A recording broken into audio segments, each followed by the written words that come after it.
والصلاة والسلام على رسول الله وآله وصحبه أجمعين. أيتمادي ستما سلام ربي في اللون.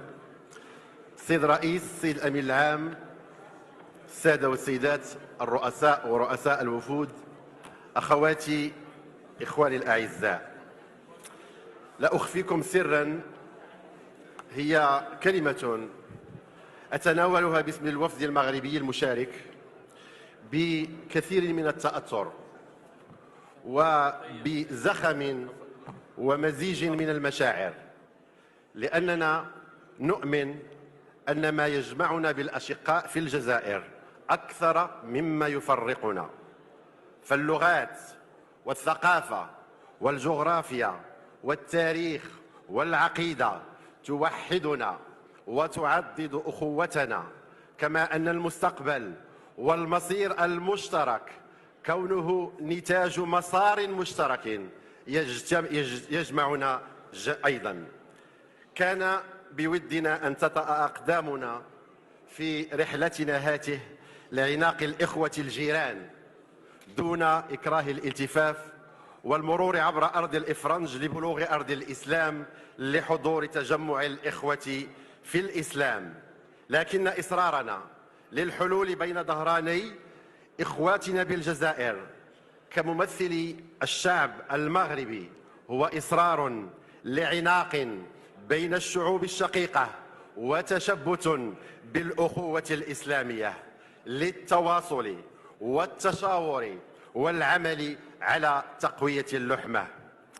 الجزائر الشقيقة يا سادة أرض 1.5 مليون شهيد، بلد الشهداء الأجداد الذين ضحوا بدمائهم من أجل الأرض ومن أجل الحرية ومن أجل الوحدة الترابية.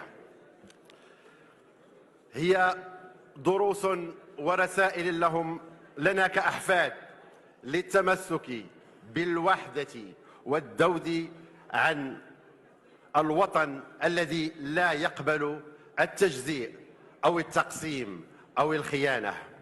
والأكيد أن بناء الأفق الموحد إلى جانب باقي الأشقاء المغاربيين في تونس وليبيا وموريتانيا بنفس المرتكزات المشتركة هو سبيلنا الوحيد اليوم أو غدا، بغض النظر عن الظرفيات العابرة، لأن الوحدة المغاربية قدر تاريخي لا مفر منه، ولأن بناء تكتل اقتصادي مغاربي ممتد في عمقه الحضاري العربي والإسلامي خيار استراتيجي لا محيد عنه.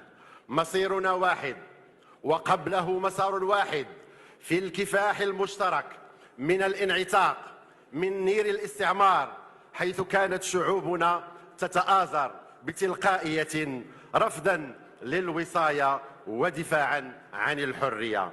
ما يجمع شعوبنا يا سادة يتجاوز الإكراهات العابرة، لذلك جئناكم اليوم من موقعنا كممثل الشعب وممثل الأمة بقلب أخوي، نريد عناق الشعوب التواقة لضم بعضها البعض لنبصم على تاريخ جديد يكون في مستوى تاريخ نضال الأجداد الشهداء. ويبقى السؤال: هل نحن في مستوى هذا الإرث والحكمة والانتصار للوحدة كما أوصانا بذلك الأجداد؟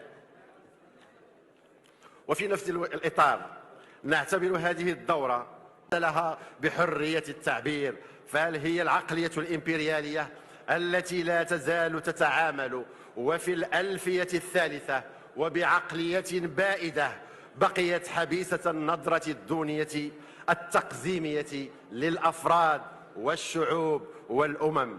وقبل الختام أجد نفسي مضطرا إلى تصحيح بعض المفاهيم، لكن قبل ذلك نود التعبير عن امتعاضنا الشديد كوفد مغربي عن برلمان المملكة المغربية بغرفتيه، واحتجاجنا الأشد لدى السيد الأمين العام للاتحاد عقب كلام صادر عن سيدة البرلمان الأنديني يمس بالوحدة الترابية لبلد عضو ومؤسس للاتحاد وأثناء فعاليات وأشغال الاتحاد. والسيدة ليست عضوة في الاتحاد، مجرد ضيفة، ولا تربطها أي علاقة بالتعاون الإسلامي، وهو ما نعتبره السيد الأمين العام المحترم خرقا سافرا لأهداف الاتحاد والتقيد بميثاقه، وزيغا عن فلسفة تنشئته ومراميه، وهدرا لحقوق الدول الأعضاء داخل الاتحاد، ومسا بكرامتهم، وخدشا لحيائهم، وحطا من وقار وهيبة فضاء الدول الإسلامية من خلال السماح لأفراد لا علاقة لهم لا بالعروبة ولا بالإسلام، فقط لهم علاقة وطيدة بزرع البلبلة وتسميم الأجواء الأخوية بين الأشقاء بالتدخل في شؤون داخلية بين أبناء الوطن الواحد. ونهيب بالسيد الأمين العام بالسهر على عدم تكرار هذا السلوك والعمل على سحبه من تقارير اتحاد مجالس الدول الأعضاء من منظمة التعاون الإسلامي. فالمغرب كما الجزائر الشقيقة عانى من نير الاستعمار ونير الإمبريالية، وكان كفاحهما مشترك من أجل الحرية.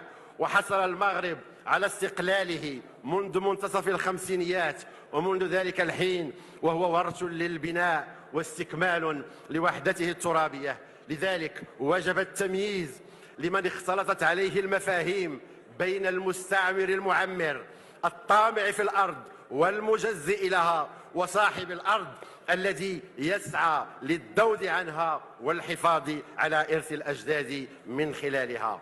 ولإخواني في الجزائر الشقيقة أقول: هل كان لا بد للسماح بتعكير هذا الجو الأخوي لبلد جار وأخ شقيق يحل ضيفا بين إخوانه وأخواته بعد حفاوة اللقاء وحرارة العناق وكرم الضيافة؟ لا أعتقد أخوتي أن ذلك كان ضروريا. وسأستعير تعبير للسيد النائب المحترم يوسف الرحمنية عن المجلس الشعبي الوطني لما قال خلال اجتماع للجنة السياسية عقب حديث بين الأشقاء: هنيونا. وهو تعبير دارج في المغرب أيضا. وأنا بدوري وسيرا على قول السيد النائب المحترم أقول لكم رجاء ثم رجاء باسم العروبة والأخوة والأمازيغية والإسلام: هنيونا. وسأختم برائعة الراحل الجزائري بحمان الحراشي رائد الفن الشعبي العاصمي، وهو يقول: سعفني ونسعفك، قدرني ونقدرك، عهدني ونعهدك، ما تسبقني للعار. الله يخلينا أحباب طول الدهر والأيام، والله ينجينا من العيوب. والجار حبيب الجار. كل متمنياتي بالنجاح لأشغال المؤتمر. شكرا.